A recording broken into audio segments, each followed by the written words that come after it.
മഴക്കാലം തുടങ്ങിയാൽ ചുമയും ജലദോഷവും സർവ്വസാധാരണമാണ്. തണുപ്പുകാലത്തെ ചുമയും ജലദോഷവും മറികടക്കുന്നതിന് വീട്ടിൽ തന്നെ പരീക്ഷിക്കാവുന്ന ചില ഭക്ഷണക്രമങ്ങളാണ് ഇവിടെ പറയുന്നത്. ഇഞ്ചി. മികച്ച ആന്റിബയോട്ടിക്കായ ഇഞ്ചിക്ക് ബാക്ടീരിയ ഉൾപ്പെടെയുള്ള സൂക്ഷ്മാണുക്കളെ നശിപ്പിക്കാനുള്ള കഴിവുണ്ട്. ഇഞ്ചി ചേർത്തുള്ള ചായ കുടിക്കുന്നതും ഇഞ്ചിയിട്ട് തിളപ്പിച്ച വെള്ളം കുടിക്കുന്നതും ജലദോഷവും ചുമയും ശമിപ്പിക്കും. വെളുത്തുള്ളി സൂപ്പ്. ചെറുചൂടുള്ള സൂപ്പ് കുടിക്കുന്നത് ശരീരത്തിന് ഉന്മേഷം പ്രദാനം ചെയ്യും. തണുപ്പുകാലത്ത് സൂപ്പ് തയ്യാറാക്കുമ്പോൾ അവയ്ക്കൊപ്പം ധാരാളം വെളുത്തുള്ളി ചേർക്കാൻ ശ്രമിക്കാം. ആവശ്യമെങ്കിൽ ഇഞ്ചിയും ചേർക്കാം.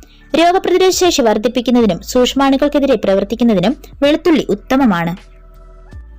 മഞ്ഞൾ ചേർത്ത പാല്. ഏറെ ആരോഗ്യ ഗുണങ്ങളുള്ള പാനീയമാണ് മഞ്ഞൾ ചേർത്ത പാല്. മഞ്ഞളിന്റെ ആന്റിബയോട്ടിക് ഗുണങ്ങൾ എല്ലാവർക്കും തന്നെ അറിയാവുന്നതാണ്. ചെറുചൂടുള്ള പാലിൽ അല്പം മഞ്ഞൾപ്പൊടി ചേർത്ത് കഴിക്കുന്നത് ചുമയും കഫക്കെട്ടും ജലദോഷവും പെട്ടെന്ന് മാറാൻ സഹായിക്കും.